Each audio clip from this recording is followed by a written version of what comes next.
Muli bwanji? Nikhulupirira pa nthawi ino mundidziwa tsopano. Ndiganiza ndine Agnes Banda, membala wa Progress Savings Group. Mugulu lathu nthawi ndi nthawi timakongola ndalama. Ndiponso kufika pano ambiri aise tili ndi nkhongole. Ndipo kulibe amene amapezeka m'mavuto ngati asungisa ndalama zambiri. Choncho sitimadandaula ngati munthu asunga ndalama zambiri. Koma timalesa anthu aja amene amakonda kungotenga ndalama nthawi zonse. Mugulu lathu tiziwa anthu amene ali ndi mavuto, chifukwa amabwera kukongola ndalama nthawi ndi nthawi. Timafunsa anthu zomwe afuna, ndiponso amatipasa yankho. Ni chabwino kukhala ndi ndalama mkabokosi, kusiyana kuti tizipasa ndalama anthu omwe amakanga kubweza ndalama. Mamembala athu amabwereka ndalama pa zinthu zambiri. Nthawi zina ndikuti alipire ndalama za ku sukulu, ndiponso nthawi zina angofuna chabe kuti akhale ndi chakudya chambiri pa nyumba. Koma ena amabwereka ndalama kuti achitire malonda. Tonsefe tiziwa kuti mamembala ena amabwereka ndalama kuti abweze nkhongole kwina kwache. Nchabwino kwa iwo kukhala ndi nkhongole kugulu kuposa kutenga kwina kwache. Nthawi zina mamembala athu amabwereka ndalama kuti ayikire pamodzi ndi kukhala ndi ndalama zambiri zogula ng'ombe, kapena malo, kapenanso kuti amange nyumba. Chili chabwino chabe. Tonse sindife ofanana. Anthu angabwereke ndalama pa zifukwa zosiyanasiyana. Chachikulu ayenera kusatira malamulo. Kusatira lamulo la gulu lathu ndicho chinthu chofunika kwambiri. Tonsefe tiziwa kuti lamulo yathu inena kuti tingabwereke ndalama katatu chabe kuzomwe tisungiza. Pomwe tinali kuyamba, mamembala ambiri anatifunsa kuti kodi sitingachose lamulo iyi kuti iwo azikongola zambiri. Niwonga zikomo kwa Mulungu chifukwa tinakumbukira lamulo la gulu lathu. Ndipo tinawauza kuti ayi, ngakhale kuti mmalo athu okhalamo muli anthu olemekezeka, tiziwa kuti iyi lamulo yokongola katatu chabe ndiye lamulo yayikulu kwambiri mu malamulo yathu yonse. Ndipo sitizalola membala aliyense kuphwanya lamuloli. Monga momwe zilili ndi kulemba ndalama zosungiza, timakhala osamala ndi kusimikizira kuti maloni alembedwa molondola. Ndipo ndichofunika kwambiri kwa membala aliyense kumvesesa zimene zili kulembedwa ndi kuti afunikira kubweza. Tinakumbusa mamembala kuti ndi ntchito yawo kukhala mamembala abwino amugulu kuti akhale omvesesa zomwe zili kuchitika. Ndipo timawawuza ngati ali ndi mafunso pa zomwe zili kuchitika. Ndipo anali kuyenera kuziwa kuti sindiwo okha amene ali ndi funso, koma kuti chabe ndiwo anali oyamba kukhala ndi chifuno chofunsa. Onani momwe timalembera m'buku popasa maloni. Kumbukirani kuti msonkhano wachinayi ndiye umakhala msonkhano ochita za maloni. Ngati ni msonkhano wa maloni, ndipo ngati kalembera aulusa ndalama za loan fund, izi ndiye zimakhala ndalama zomwe mamembala angathe kukongola. Mamembala amabweza maloni pomwe akalibe kutenga maloni yatsopano. Amachita zimenezi kuti ndalama zikhale zochulukira kuti aja omwe afuna kukongola angakongole.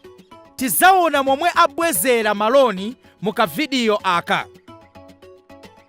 Sopano ngati zosungiza ndalama zatha, nizobweza ndalama nazonso zatha, samabwezera ndalama mu kabokosi, amazisiya kuti aja ofuna kukongola akongole. Choyamba, akumpando amapasa mpata kuli aja omwe afuna kutenga maloni. Mamembala omwe afuna maloni amakamba ndalama zomwe afuna, lingo omwe afunira ndalama zija, ndi tsiku lomwe azakakwanirisa kubweza ndalama zomwe afuna kukongola. Koma kumbukirani kuti nthawi yobweza ndalama sifunikira kupitirira pa miyezi itatu. Kalembera amaonapo kuti mamembala aliwonse alibe nkhongole yomwe ikalipo lipiridwa ndipo kuti membala anasungiza ndalama mu utatu kulingana ndi ndalama zomwe afuna kukongola za loni. Ngati mamembala omwe afuna maloni onse afunsira ndipo kalembera avomereza ndalama zomwe angakongole, kalembera amawerenga ndalama zomwe anthu afuna kukongola kulinganisa ndi ndalama zilipo ngati zingakwanire kupasa onse.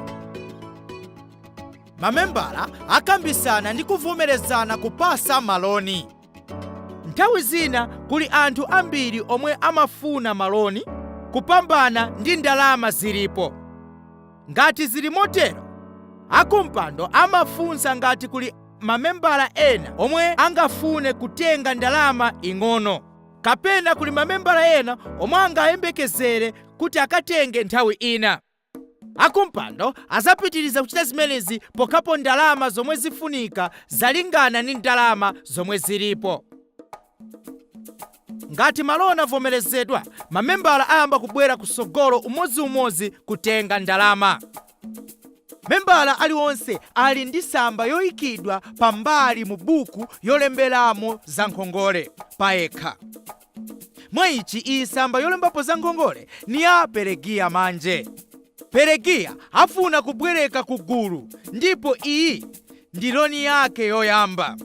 Ndipo siku yomwe anatengerapo loni ilembedwa mu mzere olemba za nkhongole. Mu mzere olemba za nkhongole sipalembedwa chifukwa alandira loni ndipo sazabweza chilichonse kwa milungu inayi. Ndipo chiwerengero cha loni chilembedwa, service charge ilembedwanso. Kusevenzesa service charge calculation table. Kumbukirani kuti chiwerengero ichi chimayikidwa pamodzi kwa nthawi imodzi chabe kwa milungu 12 ya loni yanu. Chiwerengero ichi chongwesedwa pamodzi.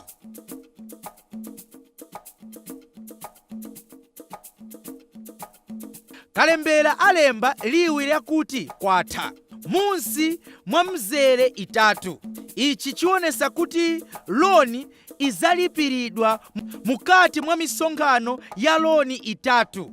Ngati membala afuna loni kwa milungu 8 chabe, ndiye kuti liwu lyakuti kwatha izakhala munsi mwa mizere iwiri osati itatu. Ngati zofunikira zonse zalembedwa, membala alandira ndalama ndipo asayina. Ngati onse okongola ndalama apasidwa maloni yawo, owerenga ndalama amawerenga ndalama zomwe zasalako pa ndalama za maloni ndi kuwulusa ku mamembala ndalama zomwe zasalapo. 126. Ndipo kalembera amalemba ndalama zonse pambali paja pomwe timalemba mu buku molembera. Ndiponso akumpando amawulusa ku gulu ndalama zomwe zasalako ndi kuseka msonkhano. Kumbukirani, mungatambe kafilimu aka nthawi iliyonse momwe mufunira. Ndipo chonde onani kuti mamembala a mgulu lanu onse akhala ndi mpata woonerera kafilimu aka. Mungathe kusenzesa kafilimu aka ndi tumafilimu twina monga njira yophunzitsiramo magulu ena.